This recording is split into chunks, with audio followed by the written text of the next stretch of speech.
जी नमस्कार, स्वागत है आप सभी का धन्वंतरि के यूट्यूब चैनल पर। मेरा नाम रोहित वैद्वान, आप हैशटैग बच्चे पार्टी कुल मिलाकर धन्वंतरि। स्वागत है आप सभी का।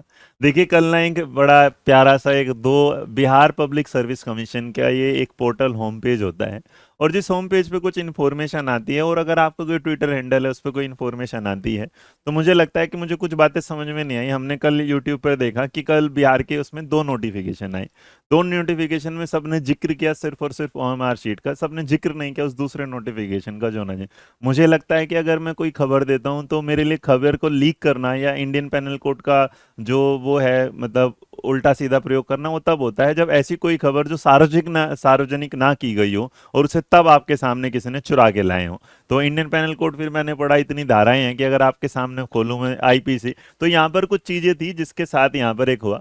और यहाँ पर ये था कि एक ये मतलब ये क्यों डराने के लिए है कि अगर हम अपने बच्चों को खबर देते हैं और इस खबर के साथ हमारे सामने, और ये देख लीजिएगा सबसे बड़ी बात है ये, मैं तो इसलिए देता हूँ क्योंकि मुझे लगता है कि मेरा सवाल बनता है और मैं सवाल जानने का पूरा पूरा इच्छुक रखता हूँ, क्योंकि जो सवाल नहीं करेगा वो जवाब कहाँ से जानेगा। तो अगर हम गलती कर रहे हैं तो किस प्रकार की गलती हमने करी है वो, अगर हमने अतुल प्रसाद जी का नाम अतुल प्रसाद जी बोल दिया तो इसका मतलब मुझे नहीं लगता गलत। फिर भी यहाँ पर क्या प्राय देखा जा रहा है कि आयोग के द्वारा प्रकाशित विज्ञापन, परीक्षा फल या अन्य सूचनाओं के प्रकाशन पर कतिपय अभ्यर्थी, यूट्यूबर, शिक्षण कोचिंग संस्थान से जुड़े व्यक्ति के द्वारा आयोग के पक्ष जाने बिना, अब आयोग का पक्ष कैसे जाना जाएगा? आयोग का पक्ष जाना जाएगा मतलब बच्चों ने कुछ बोला, हम तो आयोग के पक्ष के बारे में कभी उल्टा बोलते ही नहीं। आयोग ने जो खबर दी हमने आप तक दे दी, और अगर वो खबर सार्वजनिक है तो उसमें हमने किस तरीके से इंडियन पेनल कोड का और किसी का इंफॉर्मेशन टेक्नोलॉजी एक्ट का ये वॉल्यूशन ऑफ कॉपीराइट कैसे कर दिया। क्योंकि मैंने जब रीड पढ़ा तो मुझे तो ऐसा कुछ लगा नहीं कि हम कुछ गलत करते हैं। आप ट्वीट डालते हैं, हम ट्वीट की खबर देते हैं, हमारा काम है सोचता है कि बच्चों को इन्फॉर्मेशन देना।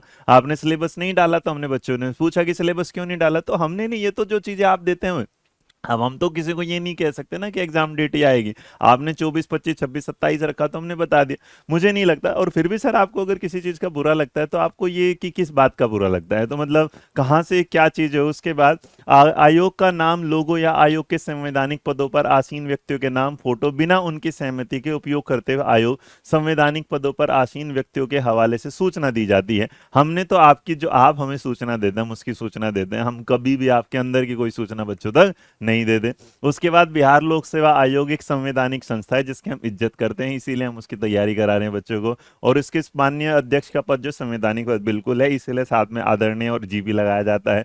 साथ साथ में होगा उसके बाद की सूचना जो है सोशल मीडिया प्लेटफॉर्म में बिना उनकी पूर्व सहमति के देना। सर, आप पहले अपनी सोशल मीडिया पर उसे देते हैं, हम उसके बाद उसे बता दें।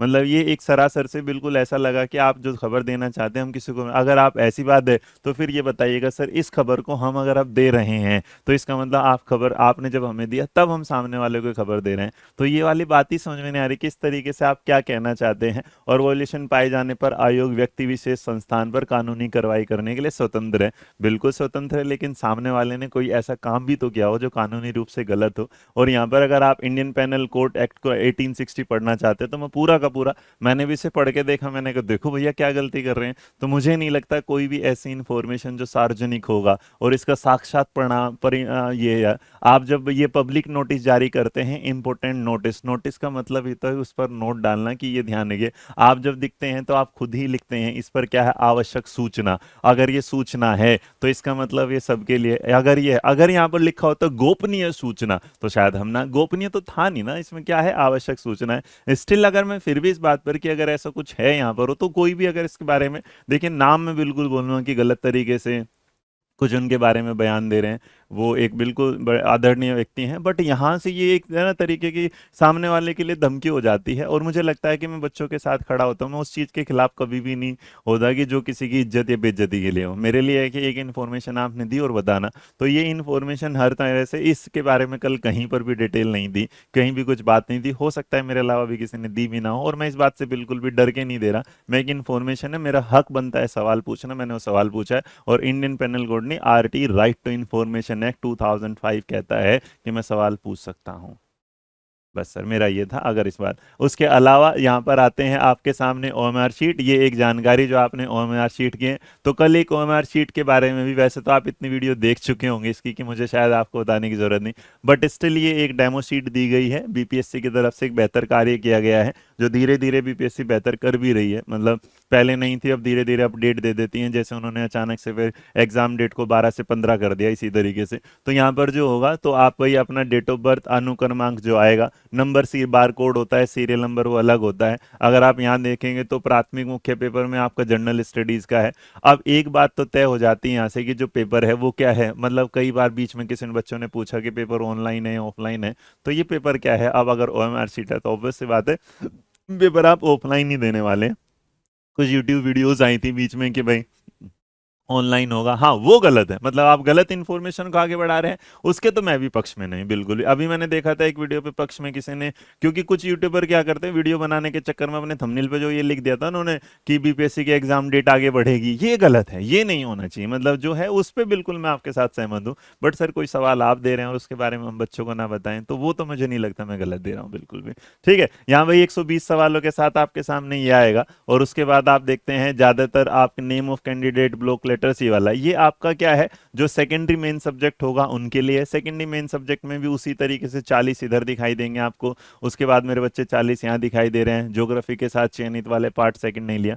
तो इस तरीके से देखिए इसमें इतना बड़ा है नहीं, मुझे लगता नहीं था कि मुझे आपको हिंदी भाषा और इनके लिए आपको देना पड़ेगा, इंग्लिश की हमारी सीट कुछ ऐसे होगी। बट ये वाली चीज़ हमने सिर्फ आपके सामने पेश किया क्योंकि हम तो अपने ऑलरेडी जो हमारी वो चल रही है, क्या बोलते हैं, क्या चल रही है, टेस्ट सीरीज चल रही है, हम उसमें ऑलरेडी ये सारी जिक्र कर चुके हैं। आज मैं कुछ ज़्यादा पतला सा लग रहा हूँ तो सॉरी, है ना, वह हुई पतला, सॉरी की क्या बात इसमें। तो ये होगा, बाकी आप खुश रहिए, मुस्कुराते रहिएगा, पढ़िएगा। ओएमआर शीट बनना इतना मुश्किल काम है नहीं जिसमें मुझे आपको कुछ भी जानकारी देने की ज़रूरत हो। बाकी आप ये वाली साथ आपकी तैयारी के लिए फ़िलहाल मैंने आपको एक चीज़ दिखा दी थी, जो बीपीएससी का बुक कवर था वो नए वाला ये रहा, आपके सामने ही है। और ये किताब आप आज से ना अमेजोन पर और फ्लिपकार्ट पर आपको मिलना शुरू हो जाएगी। तो खुश रहिए, मुस्कुराते रहिएगा, ध्यान रखिए अपना। मेरा नाम रोहित वैद्वान और आप बने हुए अध्ययन मंदिर। जय हिंद, जय भारत, नमस्कार।